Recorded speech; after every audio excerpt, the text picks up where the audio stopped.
Le Bel Antonio de Mauro Bolognini, d'après le roman de Vitaliano Brancati, ressort en salle cette semaine en copie restaurée. Le Bel Antonio, Marcello Mastroianni qui revient dans la ville de son enfance, Catane en Sicile, puis qui se marie avec la fortunée Claudia Cardinal, et puis un an plus tard, le mariage qui n'est toujours pas consommé et menace d'être annulé. Du coup, Marcello Mastroianni, confronté au regard des parents, au regard des beaux-parents et au regard de l'Église. Bref, Le Bel Antonio, un film étonnamment moderne, sur le poids des traditions dans la société italienne au carrefour des années 60, et donc, d'emblée-up, 5 bonnes raisons de le voir ou le revoir.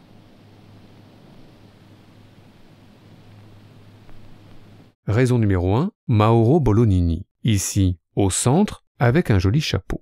Moins connu que ses contemporains Federico Fellini ou Michelangelo Antonioni, Bolognini n'en reste pas moins l'un des cinéastes les plus intéressants de la nouvelle vague italienne, avec quelques manifestes sur la jeunesse de l'époque, coécrits comme Le Bel Antonio avec Pier Paolo Pasolini, puis quelques pamphlets politiques au carrefour des années 70, et puis entre les deux, Le Bel Antonio qu'il réalise en 1960, sans doute son plus grand film, où transparaît le mieux son sens à la fois discret et audacieux de la mise en scène, avec par exemple une saisissante utilisation du décor, avec un appartement familial comme une prison, fait de couloirs étroits, de pièces sans cesse encombrées et de balcons trop petits.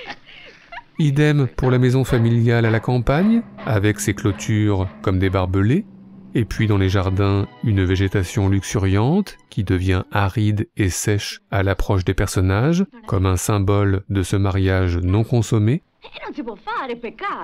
Et puis un cadre sans cesse obstrué, gêné, barré, que ce soit verticalement ou horizontalement, jusqu'au pare-brise d'une voiture qui vient obstruer le visage de Marcello Mastroianni au moment des confessions. Et enfin une rime que nous aimons particulièrement, des funérailles comme un mariage, puisqu'elle scelle l'idylle entre Marcello Mastroianni et Claudia Cardinal. Et puis quelques instants plus tard, l'inverse, un mariage comme des funérailles, tout est dit en un écho. La donna sarà soggetta al marito come al Signore, poiché l'uomo è capo della donna, come Cristo è capo della Chiesa.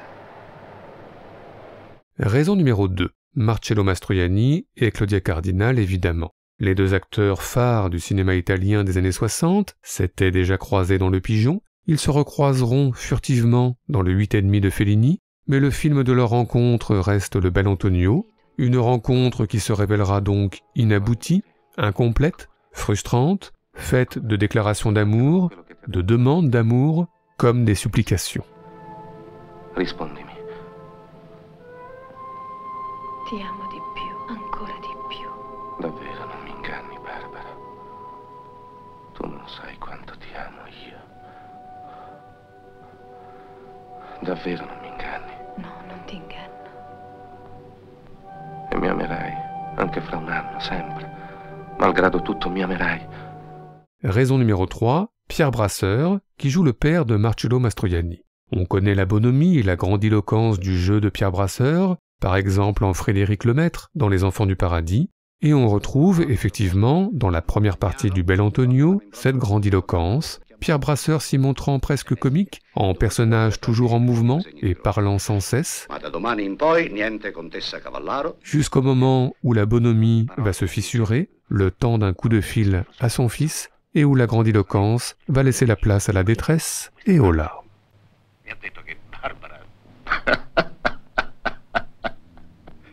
Barbara è ancora come quando è uscita di casa, intatta.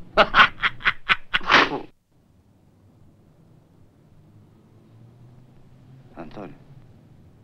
Raison numéro 4, vous aimez la citation de textes poétiques au cinéma, que ces textes soient lus comme le fait Anna Karina dans le Alphaville de Godard, Nous vivons dans l'oubli de nos métamorphoses. ou que ces textes soient récités comme le fait A.B. Cornish dans le Bright Star de Jane Campion. Eh bien voyez ou revoyez Le Bel Antonio, car le film de Bolognini contient une scène de lecture puis de récitation poétique où la voix murmurée de Marcello Mastroianni fait, comme d'habitude, des merveilles, le spleen à son apogée. Un giorno ti lasciai per un interno folle miraggio e me ne andai lontano. E me ne andai per ogni suolo strano, cercando amore. E l'amore cercai l'estate e il verno. E sempre andai cercando amore, corsi cercando amore, ma l'amor non scorsi. Et da casa tornai, malato in cuore. Enfin, raison numéro 5, vous aimez les scènes de balançoire au cinéma et vous pensez même qu'il serait temps que Blow Up se penche sur la question. Les sœurs joyeuses dans la couleur pourpre, Takashi Ishimura plus mélancolique dans le vivre d'Akira Kurosawa, mais aussi la balançoire anxiogène de l'Invasion des profanateurs, ou la balançoire moins anxiogène de La Lune dans le caniveau, sans oublier Sylvia Bataille dans Partie de campagne de Jean Renoir. Oui, il y a, c'est certain, matière à un top 5 sur la question dans Blow Up.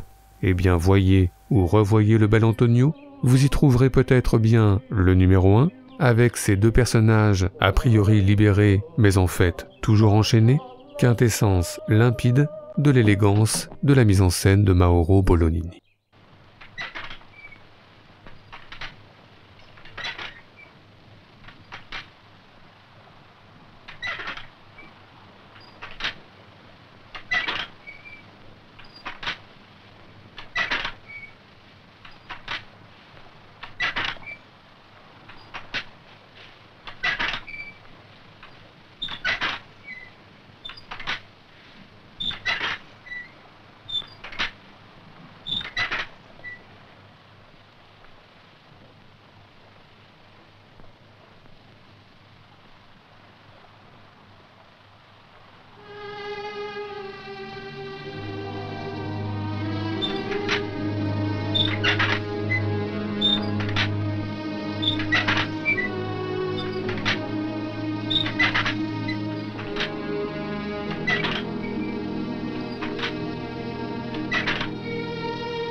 Barbara,